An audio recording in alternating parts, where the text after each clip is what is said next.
Inconvenient Facts, the common sense facts for the basket of deplorables. So, obviously, that's supposed to be a little bit of a facetious name, apparently associating anti science with Trump supporters on basis that Hillary Clinton referred to Trump supporters as half of them being deplorable.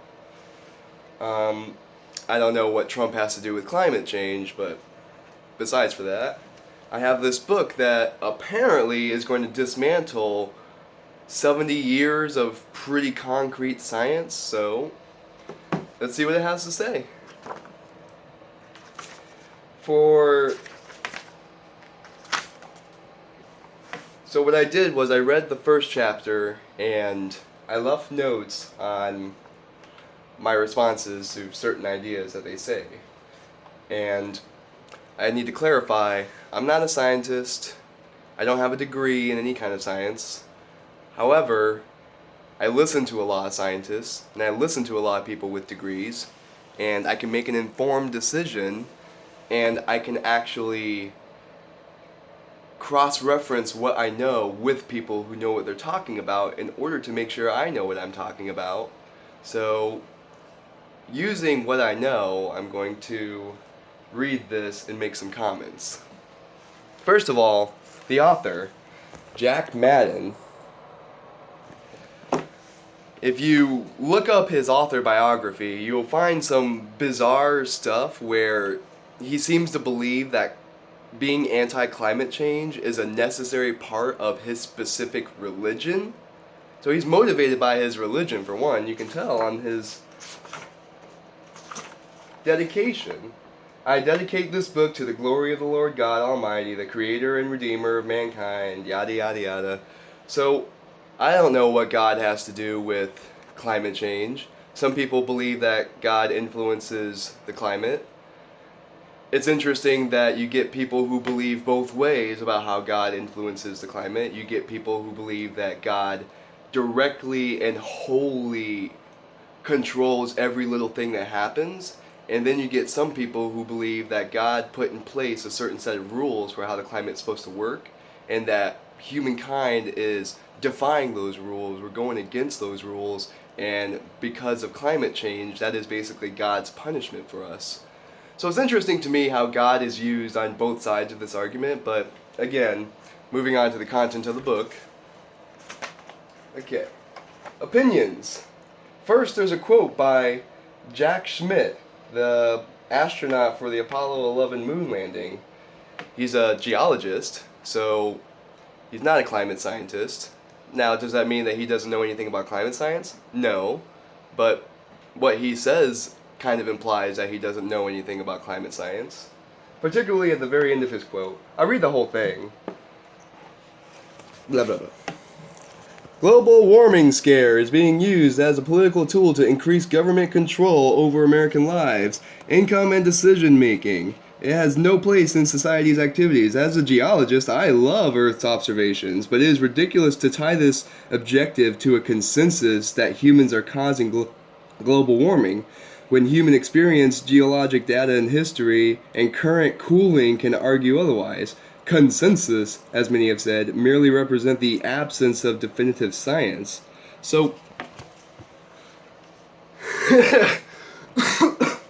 there's so much wrong with this. It's just, it makes me laugh, actually. Like, most of the time I was reading this, I was laughing at how contorted some of the information is. So, consensus. We have a consensus that gravity exists. Like, scientists have a consensus on that. And are we supposed to now doubt that gravity exists because consensus implies lack of evidence? No, consensus is a very misleading word. It's not like there's a point to going around and asking all these scientists, hey, do you believe that gravity exists? Should we call this into question? Let's investigate this a little bit further before we really decide that gravity is a thing. That's not how it works. Gravity is such a basic assumption in physicists' observations that they don't sit there and question it every time it happens. It's the same with climate change and climatologists. They don't sit there and wonder if they should investigate climate change a little bit further, because every time a new research paper comes out, it just confirms it even more. There's a ridiculous amount of research that supports it. And cooling, the thing that he says with current cooling.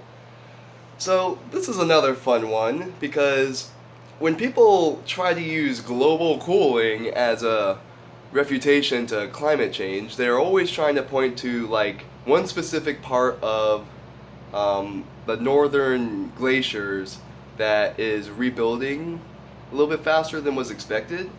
And they're like, oh look, it's not melting, it's building faster, completely ignoring the fact that Antarctica is melting many times faster than anything is regrowing, as well as the fact that whenever they point to a specific weather phenomenon, like, look, it's snowing, global warming, yeah, okay, right, that's how climate works. It snows one time, so therefore it never gets hot ever?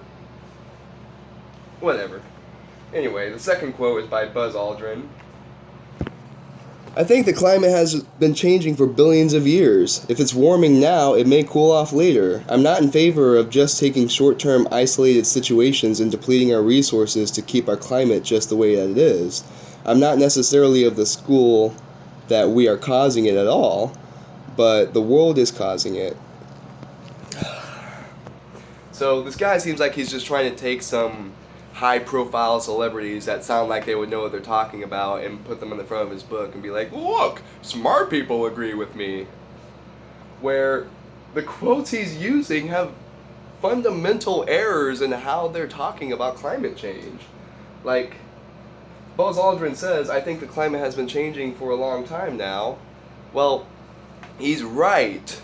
Climate change has been happening as a natural process for millions and millions of years. That's a very different conversation from anthropogenic climate change. Man-made climate change is very easily observable. We can see how fast the carbon dioxide in the atmosphere is increasing in proportion. It's very straightforward to observe that. And it's doing it so much faster, thousands of times faster than has ever happened in geological history. So he seems to be missing some information in this quote. I wonder if he was even misquoted. I hope not, because Buzz Aldrin is a cool guy. I'd hate to think that he got wrapped up in the anti-science movement like that, especially considering, you know, the fake moon landing theories that piss him off so much. It'd be real interesting that he's doing that to other people in their respective fields of science. Maybe I'll Google that a little bit later to see if that's even a real quote.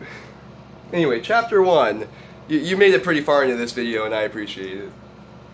Chapter 1. I think I'm just going to skim through it and mostly address my issues with some of the things said here, and at least let that explain why I'm not going to read past the first chapter, because it took a little bit of effort to get past the first chapter.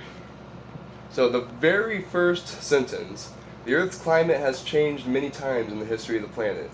That's true. That's right. And moving on a little bit. Alright, page 10, second paragraph. Global warming in our modern era is defined as an increase of global average temperature of the Earth's surface and oceans. It does not include and oceans, but that's actually very, very important for understanding climate change, is how the temperatures and acidic level of the oceans are impacted too, and it doesn't mention that. And has been observed for over approximately the last 150 years. Many of the most vocal activists who believe that global warming is caused primarily by human activities have begun to use the term climate change interchangeably with global warming, or in replacement of the term global warming. Okay, here we go again. There are a lot of problems with what was just said here. Vocal activists. First of all, why do I care what activists say? They're not scientists. Scientists and activists are not the same group of people. If you're going to cite activists, you're going to find misinformation. So good job finding people who don't know what they're talking about, showing that they don't know what they're talking about, and then saying, therefore I'm right. That's not how intellectual discourse works. Sorry, Jack Madden. And also, begun using the term climate change interchangeably with global warming or in replacement of the term. No, those are two fundamentally different terms. Climate change refers to the change of climate. Radical idea, right?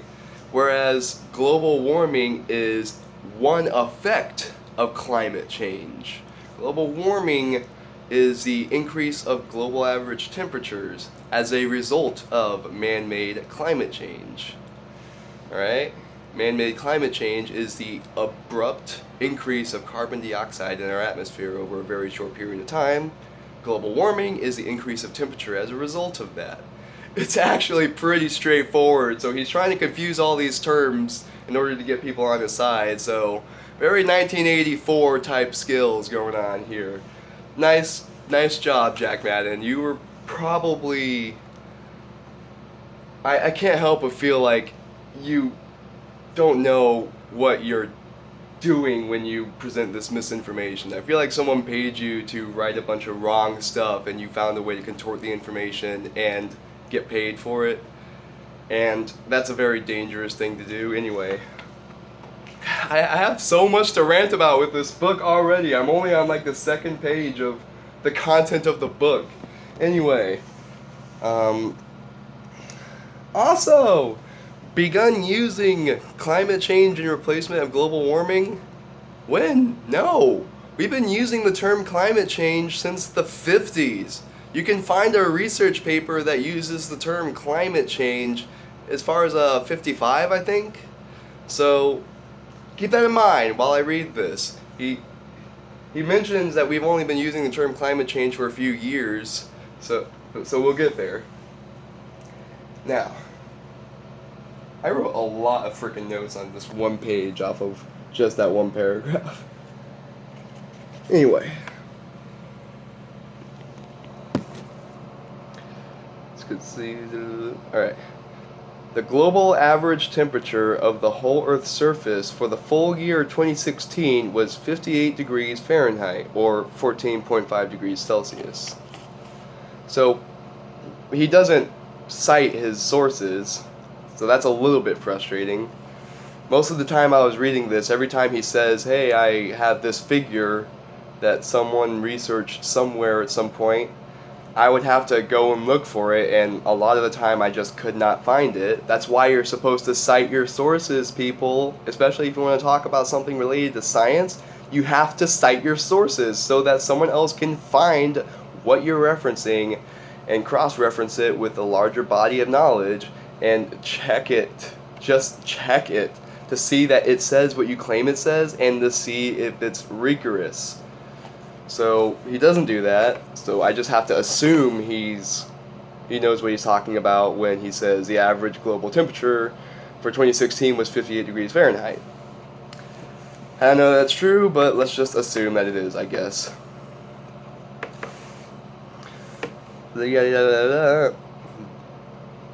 Okay, to give you a clear perspective, I'm reading from the book. To give you a clear perspective about the global average temperature, the local temperature where most people live will fluctuate by about 20 degrees from morning low to the afternoon high.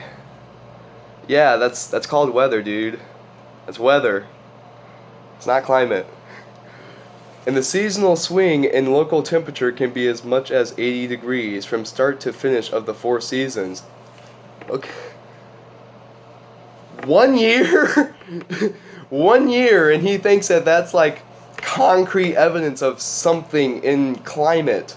No, man. You can't take 1 year of data and then draw some kind of climate conclusions off of that.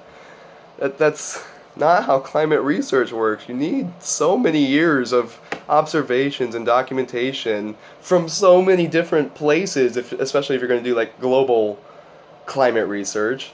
So this guy has already compacted so much misinformation in just the first 3 pages of this book. It's it's hilarious how badly written this book is with respect to climate science. Anyway, By comparison, the global average surface temperature will not change by more than 1 or 2 degrees over a period of time of 100 years because it represents a huge data set that covers the entire globe for a full year time period. Okay, hang on, that was just poorly written. Let me reread that again. By comparison, the global average surface temperature will not change by more than 1 or 2 degrees over a period of time of 100 years, because it represents a huge data set that covers the entire globe for a full year time period. I think that's just a jumbled up sentence. I don't understand what's being communicated there. But anyway, it sounds like he's trying to undersell just how severe 1 or 2 degrees changes over 100 years on a global average scale. Alright, so that's... Let me try to think of a fun thought experiment for this. Imagine you have $100,000, right? And other people have $10,000. Like, you're one person, 10 other people have 10,000.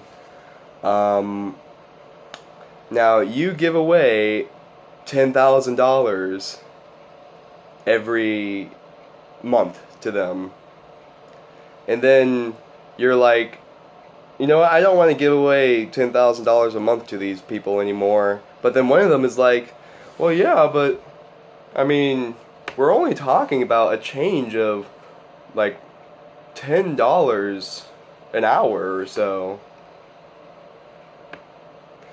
That's, yeah, but I don't want to lose my money so frequently anymore, and you're giving me an argument that does not address what I want to do in any way whatsoever. Maybe that's not the best example. Probably not at all. I'm going to edit that out. I don't have editing software. I'm not going to edit that out.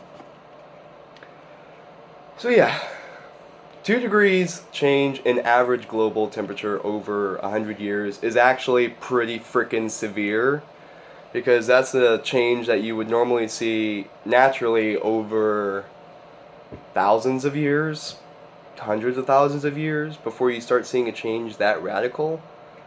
So he clearly does not understand statistics. Skip. I'm still only on page 12. This is the 4th page of the first chapter of this book. The science community has historical global average surface temperature going back to 1850. That historical temperature data indicates that the Earth's global average temperature has increased by approximately 1.5 degrees Fahrenheit, 0.83 degrees Celsius, since 1850.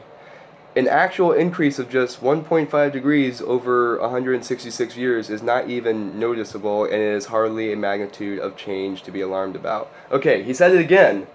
He's showing his severe misunderstanding of statistics again.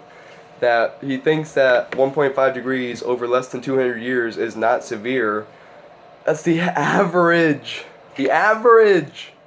So he's trying to deny that it's happening, and then also try to say it's happening but it's not that bad. Pick a side, man. Is it happening or is it not happening? Is it severe or not severe? He's going all over the place just trying to refute any point that the science community has to say, just for the point of refuting it, apparently.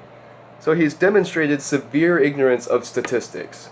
So we can say that pretty confidently right now. He's either deliberately misinterpreting this data to manipulate his audience, or he does not understand what he is saying.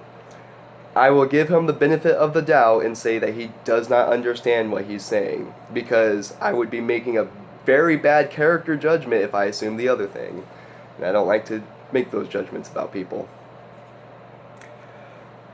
What you have likely heard is that the Earth's global temperature could rise by as much as 6 to 9 degrees during the 21st century if the global warming science climate models are accurate. What models? What's he referring to? From who? So again, he's not citing his sources, the sources he agrees with or disagrees with, so that again makes it a little bit frustrating that I just have to assume he knows what he's talking about. The northern hemisphere was several degrees warmer than we are today for thousands of years during the Holocene period, about 5,000 years ago.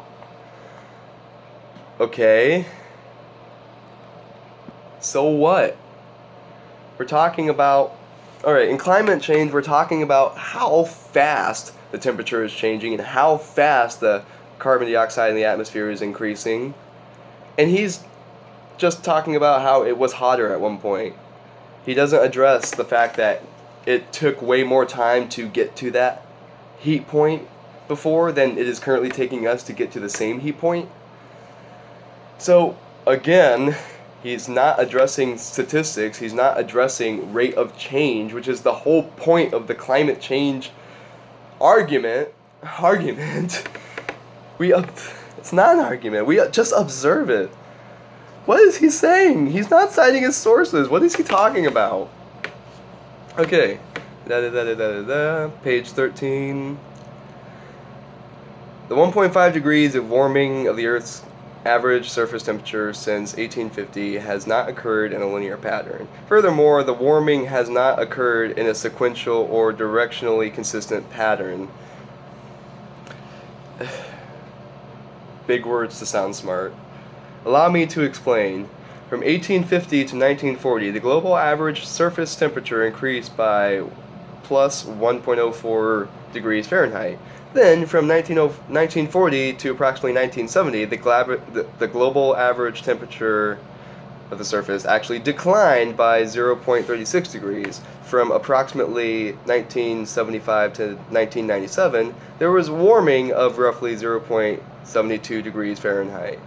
Finally, from 1997 to 2016, there has been no change in global average surface temperature. Okay, so this seems like really important information for his position, and he does not cite any sources. So that's a little bit frustrating. However, he does point out one thing. In 1997 to 2016, there's been no change in global average temperature. I actually have heard that argument. I think Ted Cruz tried to use that argument to renounce climate change or something like that. And he was citing a chart that had all kinds of dips and ups and downs, and he just drew a trend line like this because it was the same temperature here as it was in 2016 and just ignored all these dips and drops and increases. So maybe that's the chart that this guy's referring to. If it is, then he again does not understand statistics. He does not understand how to draw a trend line through data. But maybe I'll give him the benefit of the doubt and that there's some other research or chart that he's referencing, which he again does not cite. So I just have to assume that Jack Madden knows all this stuff and that it's correct, and I can't frickin' cross-reference it with anything. So for a science book, this sucks. It's a really bad science book. It's really just one long opinion piece on something that you can't even have an opinion on. You can't have an opinion on facts. It's my opinion that blue doesn't exist. Oh, you say blue does exist, well, you're entitled to your opinion. That's not how it works, man. Come on. Finally turning the page again. Skipping the bottom of 14, top of 15. The mainstream media almost universally embraces the idea of man-made global warming. Okay, whatever mainstream media means, everyone seems to have a different opinion on what that means. Every time I've ever had any kind of political argument with somebody, they've said mainstream media is trying to push this idea.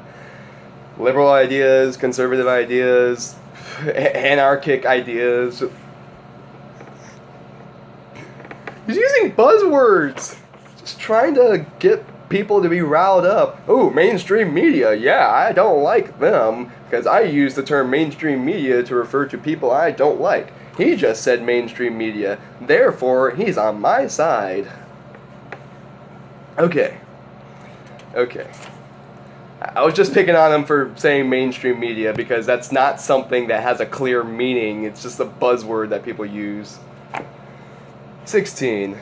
However, the time has passed, the predictions of specific environmental catastrophes and climatic cataclysms have never materialized. Okay, who is predicting cataclysms? Majority of science researchers, if they find, that the carbon dioxide in the atmosphere is increasing, that the acidic level in the oceans are increasing, all they say is this might increase global temperatures by this many degrees for a while. Ocean levels might rise about 2 or 3 feet over the span of the next couple of decades. Very modest predictions, actually. The doomsday predictions are often pushed by people who misunderstand the science, alright? So the people who misunderstand the science, you get them on both sides. The people who believe in climate science, many of them hear some of these things and they're like, oh no, the world's going to be underwater in 100 years. No, man, you're hurting your own side by pushing these ideas that are just wrong. Climate change is not going to cause the apocalypse. Oh my god. And now this guy's jumping on those people who misunderstand science in order to push his own misunderstanding of science. So he's not citing any papers here at all. He just says their predictions failed and no cataclysms ever happened. He does not cite predictions made by any scientists. You know why? Because there's not really any. Like, you might get somebody who wrote an article and used the science paper, and in that article they said we're going to be underwater by 2100 or something like that. But if you look at the research paper that the article's author is citing and you read it yourself, you'll find that is not what the research paper says. It does not say that we're going to be underwater in the next amount of years. It doesn't say that at all. Getting carried away again. Not even halfway through this chapter, and this video is way too long already. I'm going to make a part 2 just in case anyone's interested in continuing this journey with me. I'm just going to go over one more note. Okay, this is a long sentence. The ultimate purpose of all this spending is to influence public opinion about the existence of an alleged man-made global warming problem, to convince the public that something drastic must be done very soon to avoid an irreversible catastrophe, and then be able to enact legislation that will result in massive taxation and lifestyle manipulation of American citizens. So, he gives no examples of lifestyle manipulation that the government would end up doing. He just makes a very, very ham-fisted claim that sounds very, very scary and intrusive and like communist Russia-like or something like that. He doesn't even give any examples of what our government would do with this information. Now hear me out. Here's a note I left on the side here. I 100% believe that our politicians would use any type of manipulation. They will use any type of facts and manipulate it to get people to surrender their rights. And I think that that includes climate change. So that's why whenever politicians speak, we need to be very careful in how we listen to them and make sure that they're speaking about things accurately so that we're not being manipulated as a populace. And that includes if they're trying to use something that is correct in an incorrect way, that we need to call them out on it, but not call out the whole thing, throwing the baby out with the bathwater, and say, well, politicians are trying to manipulate us with this, XYZ, so therefore XYZ is wrong. No, that is such a simplistic and impulsive response to something on an intellectual level, and it's just dishonest too. So dishonest. Alright, that was page 17. I'm running out of time on the first video. I'm going to make another video just because I'm having fun right now. I hope you're having fun right now. Yeah. Thanks for watching. Check out part 2 if you feel like it. If you don't feel like it, I really appreciate the fact that you made it this far into this video. Have a nice day.